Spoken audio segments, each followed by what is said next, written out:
Franco. 8h41, question existentielle ce matin sur Europe 1, autant que sociale et politique. Est-ce que tout le monde peut réussir aujourd'hui en France? C'est le vendredi thématique que vous propose la rédaction. À midi, c'est vous qui prendrez la parole au 39-21 pour nous raconter votre expérience de l'ascenseur social à la hausse ou la baisse. Mais qu'est-ce que la réussite sociale? J'ai veillé ce matin à le distinguer du succès, parce que la réussite, c'est très subjectif d'un individu à l'autre. Et j'ai le plaisir, pour nous éclairer jusqu'à 9h, de recevoir l'un de nos plus fins esprits. Bonjour Gérald Bronner. Bonjour Dimitri. Bienvenue sur Europe 1. Vous êtes sociologue, vous êtes enseignant, vous venez de publier un livre absolument passionnant. Ça se lit assez vite, mais on s'y replonge volontiers, on le relit, parce que ça nous perturbe. Moi, ça m'a beaucoup perturbé. Ce livre m'a beaucoup questionné à titre personnel. Je donne son titre, Les origines. Pourquoi devient-on qu'il en est? C'est aux éditions Les Grands Mots Autrement. Dans ce livre, Gérald Bronner, vous mêlez votre histoire personnelle à votre réflexion, votre recul de sociologue, et on ne peut pas s'empêcher, en vous lisant, de se dire: et moi, est-ce que je suis bien au clair sur mes origines? Quelles forces ont joué pour que je sois qui je suis, que j'occupe la place qui est la mienne dans la société? Et alors, vous ouvrez l'ouvrage sur, en fait, une phrase qui est un pastiche de Marcel Proust. « Longtemps, je n'ai pas su de quel milieu je venais ». On vous a caché vos origines, Gérald Bronner? Et on pourrait l'interpréter comme ça, mais non, c'est pas ce que je veux dire, et on s'en rend compte en poursuivant évidemment la lecture, parce que ça n'est pas de soi d'écrire ce livre pour moi. En fait, c'est une commande de l'éditeur, du directeur de la collection. Ce qui oui, est vous déjà le dites au début un peu, vous dites, on m'a dit, tiens, parle des origines et mêle-y un peu ton histoire. Oui, ce qui explique déjà cette mise en abîme du thème, c'est qu'en fait, je ne m'étais pas vraiment posé la question, ce qui à mon âge commence à devenir vraiment inquiétant, alors qu'effectivement, c'est une quête qu'on mène tous à un moment, essayer de se rencontrer soi-même et se poser la question: mais pourquoi je suis comme je suis? Mes défauts, mes qualités, est-ce que c'est papa-maman? D'où vient justement ces traits caractéristiques? Et moi, j'ai mis longtemps déjà à comprendre que ma famille et moi, nous étions pauvres, mais pour une raison très logique. C'est que quand on est pauvre généralement, en tout cas à cette époque-là, c'est-à-dire les années 70, on fréquente plutôt des enfants de milieux modestes. Donc, comme on ne s'évalue qu'en se comparant aux autres, l'idée qu'on est pauvre ne nous vient pas tout de suite. Elle vient plus tard, au lycée. Et quand je suis devenu universitaire, j'ai commencé à fréquenter des individus qui avaient eu, disons, quelques mètres d'avance sur la piste de départ, et qui étaient même dopés dans certains cas. Et je me suis dit, oui, effectivement. Vous racontez cette illusion que vous avez quand vous êtes petit, vous avez l'impression de partenir à la classe moyenne, pour le dire comme ça. Je ne sais pas si c'était comme ça que vous le disiez avec vos mots d'enfant. Et puis quand vous grandissez, effectivement, que vous commencez à grimper sur l'échelle sociale, vous vous rendez compte qu'en fait, vous étiez pauvre. Vous découvrez votre pauvreté, mais sans absolument en avoir souffert. Non, c'est ça. Alors oui, on le découvre par les habits que portent les autres, des habits de marque, par le fait qu'ils ont des traces de bronzage quand ils reviennent des vacances au ski, c'est ce que vous ne faites jamais, même d'ailleurs. Parfois, vous partez tout simplement pas en vacances. Mais en effet, a posteriori, j'ai trouvé inutile, dispensable de me raconter ma vie en exhibant des souffrances. Ça ne veut pas dire qu'il n'y a pas des petites humiliations, bien sûr, mais tout le monde en rencontre en l'occurrence. Et le vrai sujet de ce livre, c'est de mettre en garde, puisqu'on se met tous en quête de nous-mêmes. On n'y arrive jamais vraiment, mais en tout cas, il y a des erreurs fondamentale à ne pas faire. Et la première erreur, la plus commune, c'est d'essayer d'expliquer l'intégralité de notre personnalité en la faisant tenir sur une seule variable, un traumatisme qui expliquerait tout. Ça, ce sont des fictions qu'on trouve aussi bien dans la psychanalyse, où il y a plein d'idéologies contemporaines qui nous tendent la main vous donnez pour tomber là-dedans. Vous donnez l'exemple de Batman. Batman, c'est génial. Il est justicier. Pourquoi? Parce qu'il a vu ses parents se faire assassiner sous ses yeux, la cause unique. Et c'est vrai que tout un chacun a tendance à dire: moi, je me suis construit en opposition à mon père. Moi, j'ai voulu ressembler à ma mère. Et c'est vrai que c'est toujours extrêmement simple, finalement. C'est binaire et la cause est unique. Et oui, c'est une obsession narrative. Vous citez Batman, mais si Batman est intéressant, c'est qu'en fait, l'immense majorité des super-héros sont orphelins. Il n'y a pas que Batman. Et donc, par exemple, cette obsession narrative, elle dit quelque chose. Et en effet, cette obsession narrative, elle dit qu'il faut se trouver une raison particulière qui tient sur la tête d'épingle, pour quand même, c'est pas évident de mettre un masque, une cape et des gants pour aller faire la justice. On a aussi envie de se dire, on est exceptionnel parce qu'on s'est détaché de ses parents. C'est ça aussi, les super-héros, finalement. Oui, alors justement, ils ont de la chance, ils ont perdu leurs parents, ce qui les a rendus exceptionnels. Tout cela tient, et c'est à ça qu'il faut faire attention, à mon avis, si on veut aboutir à une forme de, non pas de sagesse, mais de sérénité. Tout cela tient sur ce qu'on appelle le biais d'autocomplaisance. Tous ces récits vous offrent de sombrer dans le biais d'autocomplaisance. Et qu'est-ce que c'est le biais d'autocomplaisance? C'est le fait finalement de s'attribuer ses qualités à ses vertus personnelles, tout ce qu'on a réussi dans la vie et tout ce qu'on a échoué, nos échecs, à la méchanceté des autres ou de l'environnement. Et quand on cherche des raisons dans l'environnement ou dans la méchanceté des autres, vous savez quoi, on en trouve toujours. Et c'est précisément ces récits que j'interroge, en particulier vis-à-vis de ceux qui, comme moi, sont des transclasses, dit-on, c'est-à-dire des gens qui, par exemple, viennent d'un milieu modeste et puis qui ont eu la chance dans leur vie de réussir un peu, ce qui est mon cas, parce que je suis aujourd'hui professeur à la Sorbonne. On peut dire qu'en effet, je suis un nomade social, j'ai traversé plusieurs mondes. Alors, vous expliquez dans votre livre que aussi les grandes masses sociales, les statistiques de l'INSEE sur la mobilité sociale, on les a données tout à l'heure. On a montré qu'en fait, l'ascenseur social, contrairement à la croyance populaire, il fonctionne en France. Vous avez 7 enfants sur 10 qui atterrissent dans une autre classe sociale que celle de leurs parents. Alors, au-dessus ou en dessous, des fois, la mobilité sociale peut être aussi descendante. Mais en fait, ces chiffres ne nous disent rien de ce qui se passe au niveau quantique de la société, c'est-à-dire les individus. Et vous insistez beaucoup sur ce que les parents vont dire à leurs enfants quand ils sont petits, les mots qui vont semer en eux une confiance indestructible. Toi, tu iras loin, ce qu'on vous a dit, à vous, petit Gérald Bronner. Ou au contraire, les mots sur la certitude de votre échec. Toi, tu vaux rien. Toi, tu es un nul. Et c'est peut-être sur ces choses-là que ça se joue, en fait, la mobilité sociale, Gérald Bronner. Oui, ça se joue aussi là-dessus. C'est-à-dire qu'effectivement, les sociologues, et je suis sociologue, et ont raison d'analyser ce qu'on appelle des corrélations. C'est-à-dire, par exemple, quelles sont les probabilités de chance que vous réussissiez dans la vie, sachant les profession qu'ont exercé vos parents. Et on ne peut pas dire que c'est totalement indifférent. Bien sûr que les statistiques montrent qu'il y a une part de reproduction sociale, et c'est une question politique qu'il faut traiter, parce qu'effectivement, il peut y avoir des mouvements entre les catégories sociales, mais il ne faut pas oublier que les groupes, disons, d'élite sont quand même extrêmement, finalement, statistiquement, connotés par une forme de reproduction sociale. À l'ENA, c'est pas n'importe qui fait l'ENA, etc. Bon, c'est une question, c'est pas la peine peut-être de la prendre avec tout le ressentiment et la colère qu'on entend parfois, mais il faut la traiter sérieusement. Mais entre ces données statistiques, il y a ce que vous avez dit, c'est toute une série de fictions. Et là, il y a une grande imprédictibilité. C'est-à-dire, quand on vient d'un milieu social modeste, on peut entendre des assignations du type « reste à ta place ». Oui. C'est le livre on en parlait avec Sébastien Le Foll. Voilà, Sébastien Le Foll, que je cite et que je salue s'il nous écoute. Et d'autres, par exemple comme Martine Sonnet, une historienne, elle réussit, on lui dit pas « reste à ta place », mais elle a peur d'échouer parce que tous les espoirs de la famille sont sur ses épaules. Et moi, j'appartiens à une troisième catégorie qui a eu beaucoup plus de chance, où moi, on m'a fêté pour la moindre de mes réussites. C'est pas quand j'ai eu le baccalauréat, si ma mère avait pu tirer des feux d'artifice dans le ciel, elle l'aurait fait.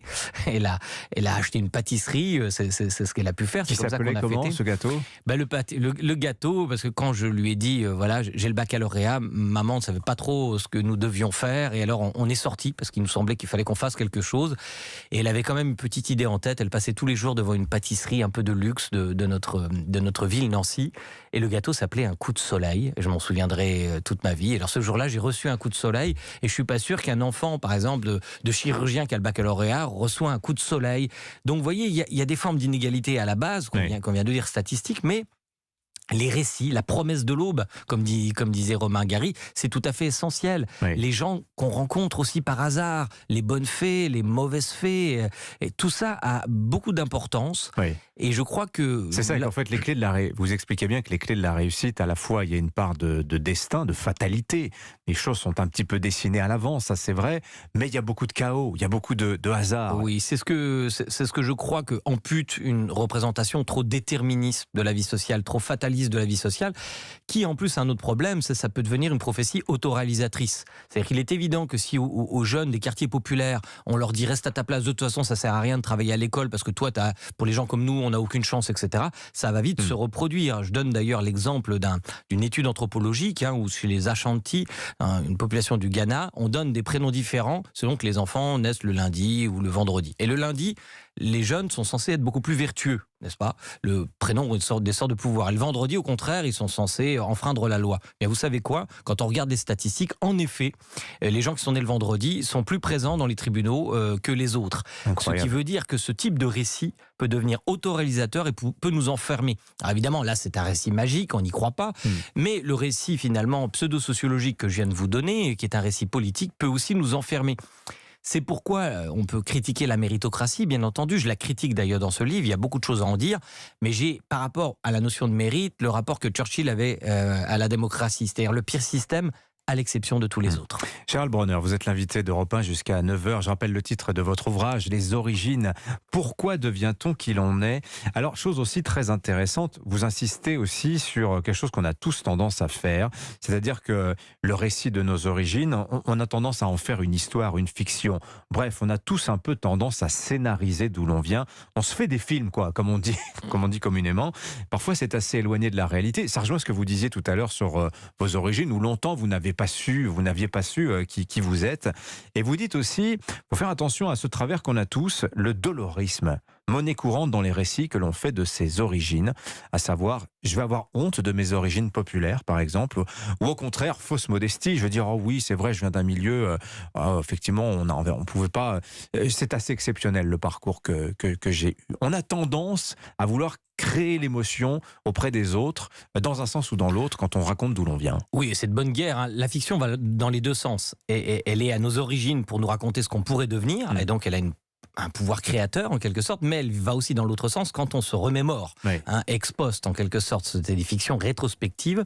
Et mais parce que nos personnalités sont polyédriques, elles sont complexes, elles ont plein de facettes, évidemment, on peut avoir la tentation d'éclairer une facette plutôt qu'une autre. Donc je ne dis pas que nous mentons lorsque nous faisons cela, mais très rarement nous intégrons la complexité. Et une tentation que je vois dans le monde contemporain, en tout cas parce que ça n'a pas toujours été le cas, c'est devenu une mode narrative, est celle en effet du dolorisme, c'est-à-dire l'exaltation de la souffrance. N'est-ce pas ? On met en avant les souffrances, les humiliations, en particulier quand on vient d'une classe populaire, d'une catégorie populaire, et on a toute une série d'auteurs, dont un prix Nobel de littérature, Annie Ernaux, Édouard Louis, Didier Ribon et d'autres. C'est normal d'ailleurs, ils se lisent les uns les autres, hein, ils se citent les uns les autres, donc c'est une sorte de cluster narratif. Et ce que ces gens nous disent, c'est qu'ils ont d'abord eu honte de leurs origines. Bon, ok. Mais après, ils ont eu honte d'avoir eu honte. La honte est redoublée, elle est retriplée, à tel point d'ailleurs qu'Annie Ernaux a même écrit un livre, qui s'appelle La honte, hein, dont le titre est celui-ci. Et je ne discute pas de leurs affects, hein, ni de la qualité littéraire d'ailleurs de ces auteurs, bien entendu. Mais en tant que sociologue des croyances, parce que c'est ça ma première spécialité, je m'intéresse aux croyances collectives, je me dis, qu'est-ce qu'il y a là derrière ? Pourquoi cette obsession de vouloir mettre en avant cet aspect de son trajet ? Eh bien, il est évident d'abord que ça rend un service personnel, c'est-à-dire que ça donne l'occasion d'être applaudi deux fois. C'est-à-dire non seulement on est un héros social, mais en plus, vous voyez, on a l'humilité de souffrir. Hein, il faudrait souffrir en même temps que la réussite. Et de ce point de vue, je suis assez d'accord aussi, je tiens à le dire, l'idée du self-made man est tout aussi mythologique que les récits doloristes, on est bien d'accord. Blaise fondé encore sur une autre chose, l'idée qu'on ne devrait rien à personne. Personne ne doit rien à personne. Ouais. Ça n'existe pas. Vous devez à vos professeurs, vous devez à votre famille, à vos amis, vous devez au hasard de la vie. Et c'est ça, en fait, je crois, qui vous permet d'aboutir à une certaine sérénité quand vous posez cette question. Pourquoi je suis devenu qui je suis ? C'est déjà de laisser la part au hasard et à toute la complexité de votre parcours. Et quant au doloriste, eh bien, c'est aussi un récit qui s'emboîte bien avec les attentes stéréotypées des catégories bourgeoises.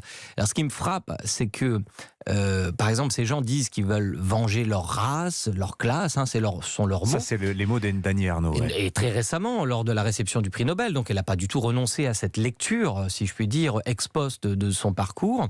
Seulement, moi je vois surtout, et c'est le cas notamment d'Édouard Louis, des récits extrêmement stéréotypés qui, comme par hasard, s'emboîtent, complaisent aux attentes stéréotypées qu'on a sur les catégories populaires. Et je ne trouve pas qu'il venge quoi que ce soit, je trouve que c'est plutôt un discours de soumission. Moi je trouve que justement la richesse des classes populaires, leur pugnacité, leur dignité n'y est pas du tout rendue.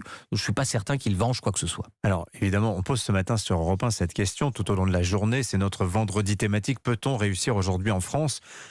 Question qui pourrait recevoir 1000 réponses, mais Gérald Bronner, quand vous faites l'histoire de votre vie par rapport à votre enfance et que vous comparez avec l'époque contemporaine, est-ce que vous diriez que c'est plus dur aujourd'hui ? Est-ce que le Gérald Bronner né dans les années 70 s'en sortirait aussi bien aujourd'hui, en 2023 en France ? Je ne sais pas, parce que Gérald Bronner, en l'occurrence, parlez-moi à la troisième personne, c'est bizarre, il a eu beaucoup de chance, surtout. Et je l'ai encore intégré. Moi, pour être tout à fait sincère, quand j'étais adolescent, voilà, dans ces quartiers populaires, il y a toujours la tentation, par exemple, de la délinquance, etc. Et on peut très très vite faire une grosse bêtise, et ça se joue quelquefois en quelques instants, une hésitation, quelque chose que vous faites pas. Donc la vie se joue à peu de choses, mais j'ai l'impression tout de même que notre société est de plus en plus alvéolée.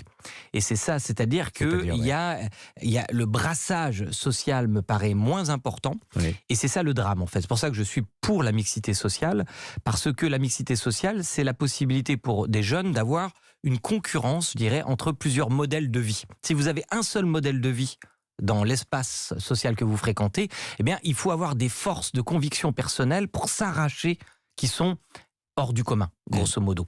Moi, je n'ai pas eu à m'arracher. Par exemple, par la pratique des arts martiaux, j'ai rencontré d'autres types de modes de vie que la petite délinquance, par exemple. Et ça m'a beaucoup plus plu, parce que je n'étais pas fait pour ça. Et donc... Mais le petit gars de Vendeuvre que vous étiez à l'époque, il existe encore en vous, Gérald Bronner ? Absolument. C'est pour ça que je n'aime pas tellement le terme de transfuge social, parce que transfuge, ça veut dire un peu traître. Vous êtes bien habillé, auréolé de votre prestige, une commission à votre nom, même de vos livres adaptés sur Netflix, etc. Il y a toujours ce petit garçon en vous Je crois, mais vous avez raison. D'abord, je suis un privilégié, incontestablement, mais je retourne très souvent dans ma bonne ville de Nancy, voir ma maman, mon papa, mes amis. J'ai gardé mes amis d'adolescence. C'est pour ça que je préfère le terme de nomade social. Moi, je fais des va-et-vient. Le prix à payer, pour être tout à fait honnête et sans tomber dans le dolorisme, c'est qu'on se sent jamais chez soi nulle part. Pour être tout à fait honnête, que je sois dans des milieux bourgeois que j'ai l'occasion de fréquenter de temps en temps ou dans des milieux populaires, on se sent toujours un peu ailleurs, mais ceci dit, c'est ce que je ressentais déjà tout petit. C'est-à-dire déjà tout petit, j'avais le sentiment d'être d'ailleurs, en quelque sorte, et ça, je ne sais pas du tout d'où ça me vient. Merci beaucoup Gérald Bronner, à la fois pour vos lumières et votre confession. Je rappelle le titre de votre ouvrage, Des origines, pourquoi devient-on qu'il en est ? C'est aux éditions Les Grands Mots Autrement. J'espère que vous avez passé un bon moment, chers auditeurs d'Europe 1. En tout cas, c'est mon cas. Et j'espère que Philippe Vandel va poursuivre. Bonjour mon cher Philippe. Et je vais poursuivre.